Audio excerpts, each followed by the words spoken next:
Hi friends, welcome to our channel.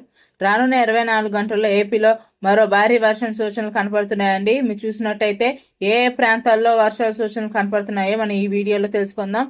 మరింత information కోసం మన వీడియోని లైక్ చేయండి, షేర్ చేయండి, సబ్స్క్రైబ్ చేసుకోండి.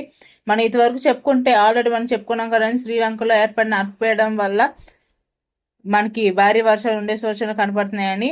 అలాగే చూసుకున్నట్టయితే ఈసారి ఈ రెండు అల్పపీడనాలు ఏర్పడ్డాయండి. కాబట్టి రెండు తుఫాన్లు వచ్చే సూచనలు కనపడుతున్నాయి.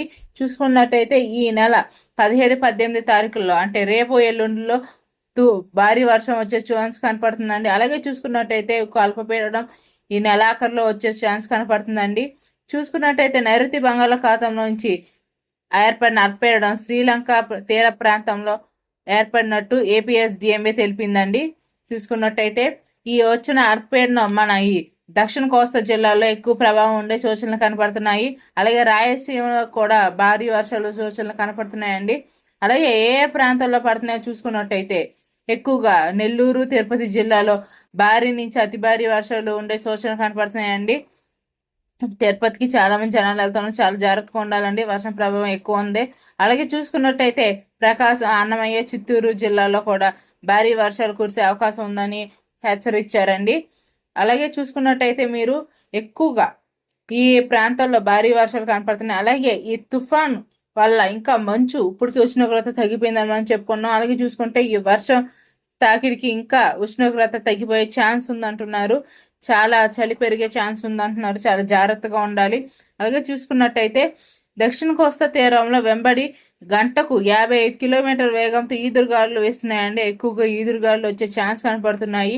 అలాగే ఉరుపులు మెరుపులు కూడా వచ్చే ఛాన్స్ ఉంది. ఈ ఈదురుగాలికి ఇంకా చలి విపరీతంగా పెరిగిపోతూ ఉంటుంది. అలాగే చూసుకున్నట్టయితే రెండో అల్పపీడనం ఎప్పుడంటే 20 తారీఖు తర్వాత 23, 24, 25 తారీఖులు ఉండే ఛాన్స్ ఉంటుంది అంటున్నారు. అప్పుడు కనుక ఏర్పడితే మరి వారం రోజుల దాకా, నెలాఖరు దాకా ఉండే ఛాన్స్ ఉందంటున్నారు. తుఫాను వచ్చే ఛాన్స్ ఉందంటున్నారు. వస్తే కనుక ఆ తుఫాన్కి సెన్యూర్ అనే తుఫాన్ పేరు కూడా ప్రకటించడం జరుగుతుందండి. మీరు చూసుకున్నట్టయితే రానున్న 24 గంటల్లో భారీ వర్షాలు ఉండే ఛాన్స్ కనపడుతుంది. చాలా జాగ్రత్తగా ఉండాలి. అలాగే చూసుకున్నట్టయితే మన శాటిలైట్ వ్యూ చూడండి. ఈదురుగాలు ఇక్కడి నుంచి అల్పపీడనం 2 ఏర్పడుతున్నాయి. ఒకటి ఆల్రెడీ శ్రీలంక సమీపంలో వచ్చి మనకి తమిళనాడు మీదుగా వచ్చే ఛాన్స్ కనపడుతుంది. అలాగే తర్వాత చెన్నై మీద నుంచి కూడా వచ్చే ఛాన్స్ కనపడుతుందండి. చాలా జాగ్రత్తగా ఉండాలి. ఈదురుగాలులు, వర్షం, తుఫాను, మెరుపులు చాలా ఉన్నాయి. రైతులు చాలా జాగ్రత్తగా ఉండాలి. అసలు ఇప్పుడు కోతలు కోస్తారు కదండి వాళ్ళ రైతులు. అలాగే మత్స్యకారులు కూడా వెళ్తూ ఉంటారు. సముద్ర తీరంకి ఎవరు వెళ్ళొద్దండి. అసలు కార్తీక మాసం అని సముద్ర స్నానాలకు వెళ్తూ ఉంటారు. చాలా జాగ్రత్తగా ఉండండి. తుఫాన్ ఉండే ఛాన్స్ ఉంది. అలర్ట్ కూడా వచ్చిందండి. రానున్న 24 గంటల్లో భారీ వర్షం ఉండే సూచనలు కనపడుతున్నాయి. మీరు చూసినట్టయితే అలాగే నైరుతి బంగాళాఖాతం, శ్రీలంక తీర ప్రాంతంలో ఉండే జనాలకు చాలా అప్రమత్తంగా ఉండాలి. చుట్టూరు భారీ వర్షాలు కురుస్తున్నాయి. అలాగే శాటిలైట్ వ్యూ చూసారు కదండి ఎలా కనపడుతుందో. రెడ్ అలర్ట్ వచ్చిందండి తిరుపతి జిల్లాలో వాళ్ళకి, ఎందుకంటే అక్కడ భారీ వర్షాలు కనపడుతున్నాయి. అలాగే రాయలసీమకు కూడా బాగా రెడ్ అలర్ట్ వచ్చిందండి, భారీ వర్షాలు ఉన్నాయి అక్కడ కూడా. అలాగే చిత్తూరు, నెల్లూరు జిల్లాలో బాగా వర్షాలు పడే సూచనలు కనపడుతున్నాయండి. ఎక్కువగా అటే ఉండేటట్టు కనపడుతున్నాయి. మీరు చూసినట్టయితే దక్షిణ కోస్తా జిల్లాల మటుకు చాలా జాగ్రత్తగా ఉండాలి. అటే భారీ తుఫాన్ కనపడుతుంది. అలాని భారత వాతావరణ శాఖ హెచ్చరించిందండి.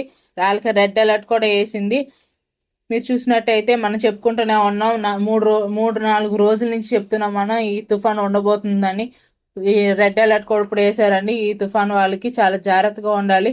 అలాగే గంటకు 55 కిలోమీటర్ల వేగంతో ఈదురుగాలు లేస్తుందని చాలా జాగ్రత్తగా ఉండాలి. గాలి కూడా వేగం బాగా పెరుగుతుంది. దీనితో చలి కూడా బాగా పెరిగిపోతుందండి. చాలా జాగ్రత్తగా ఉండాలి. మరింత ఇన్ఫర్మేషన్ కోసం మన వీడియోని లైక్ చేయండి, సబ్స్క్రైబ్ చేసుకోండి. Thank you.